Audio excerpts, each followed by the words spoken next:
¿Cuál es la diferencia entre un buen vendedor y uno que es una leyenda? No es magia, ¿eh? Para nada. Es saber exactamente cómo transformar un no en un sí. Hoy justo de eso vamos a hablar. Vamos a desglosar los 9 tipos de objeciones que siempre se cruzan en el camino y lo más importante, cómo dominarlas por completo. Fíjense en ese número, solo un 3 o 4%. Esa pequeñísima brecha, esa es toda la diferencia que separa a los buenos vendedores de las verdaderas estrellas. Ojo, no se trata de reinventar la rueda, ni cambiar toda la estrategia. Se trata de pulir una habilidad clave, manejar las objeciones mejor que absolutamente nadie. Bueno, entonces, ¿cómo se logra esa ventaja competitiva? ¿Cómo se convierte esa duda, esa última barrera, en el escalón final para cerrar un trato? Pues todo empieza por entender el primer muro que siempre nos vamos a encontrar. Muy bien, entremos en materia.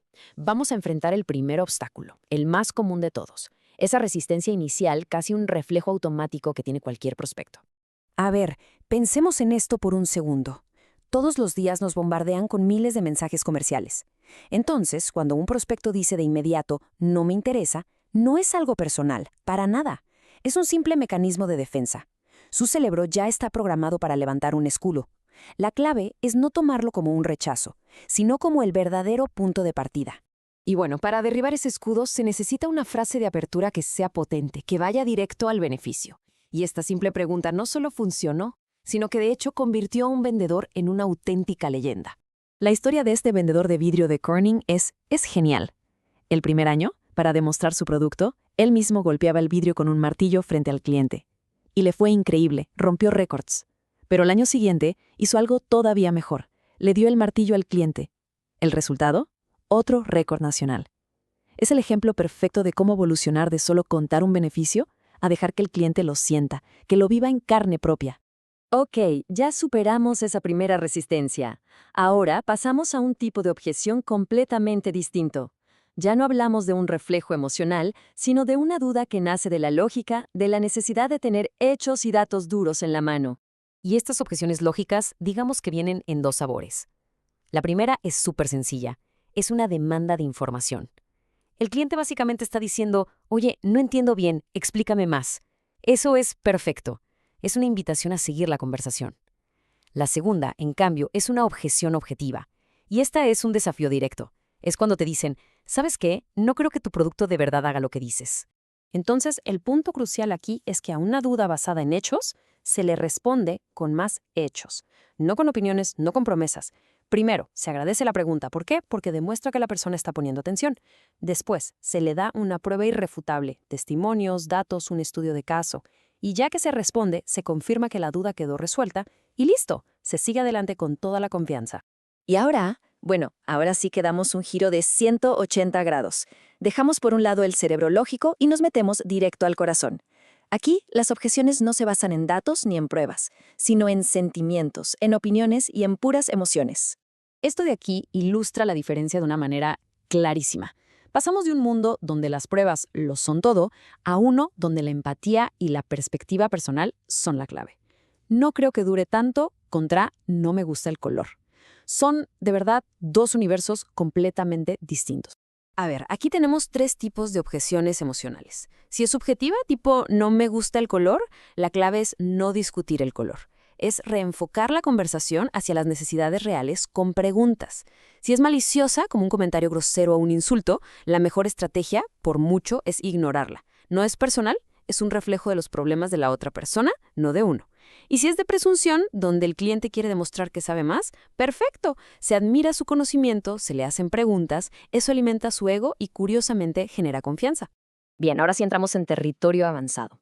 Las excusas y las objeciones ocultas. Estas son por mucho las más difíciles, porque lo que el cliente dice no es la verdadera razón de su duda. Aquí es donde uno se tiene que convertir en un detective de ventas. Una excusa es básicamente una cortina de humo. Frases como es que no tengo tiempo o ahorita no podemos pagarlo, la verdad, rara vez son el problema real. Son barreras, muy convenientes, que esconden una preocupación mucho más profunda. Y el trabajo de un vendedor de élite es justamente ver a través de ese humo. Y para esto hay una técnica con un nombre genial, el cierre del puercoespín. Es súper simple. Se toma la excusa del cliente y se le devuelve pero en forma de pregunta. Si dice que los pagos son muy altos, se le pregunta, oiga, ¿y si pudiéramos ajustar esos pagos a algo más cómodo? ¿Lo consideraría? Esto obliga a la otra persona a ser honesta y decir si esa es la objeción real o si solo era una excusa. Y es que este es el meollo del asunto. El verdadero obstáculo no es lo que nos dicen, sino lo que se guardan. Muchas veces, las personas se aferran a su objeción real porque saben que si esa se resuelve, ya no habrá pretextos para no comprar. Para sacar a la luz esa objeción oculta, hay 2 técnicas maestras. Primero, el cierre de objeciones restantes. Después de que mencionan una, se pregunta, entiendo, y además de eso, ¿hay algo más que le frene? Y se sigue preguntando hasta que respondan, no, eso es todo. Ahí está. Esa última respuesta, esa es la objeción real. La otra es el cierre del picaporte. Justo cuando parece que todo terminó, al momento de irse, uno se detiene y pregunta casualmente. Por cierto, solo por curiosidad, ¿cuál fue la verdadera razón por la que no se decidió hoy? Sin la presión de la venta, la gente suele soltar la verdad. Ya estamos casi en la meta. El cliente está listo, con la pluma en la mano, pero de repente, ¡pum! En el último segundo aparece una objeción final. ¿Qué se hace en ese momento? Estas dudas de última hora no son para entrar en pánico. Normalmente son una prueba final o simplemente los nervios antes de dar el sí. No significa que el trato se cayó, para nada. Solo se necesita un último empujoncito de confianza. Aquí lo peor que se puede hacer es reabrir toda la conversación. No. En lugar de eso se usan cierres que avanzan. Con el cierre de suposición simplemente se asume la venta y se empieza a llenar la orden. Se pregunta algo como ¿a qué dirección se lo mandamos? O con el cierre secundario se le da a elegir algo menor que implica la decisión mayor. ¿Lo va a querer en azul o en verde? El legendario entrenador Vince Lombardi lo dijo perfecto. Conocer todas estas técnicas, la verdad, no sirve de mucho si no existe la voluntad de practicarlas, de aplicarlas, de equivocarse y volver a intentarlo. El éxito no está en el saber, sino en el hacer. Así que, al terminar este análisis, la pregunta real no es cuánto se aprendió, sino qué se va a hacer con todo esto. De todas estas estrategias, ¿cuál va a ser la primera que se ponga en práctica? Porque justo ahí, en ese primer intento, es donde empieza la verdadera maestría.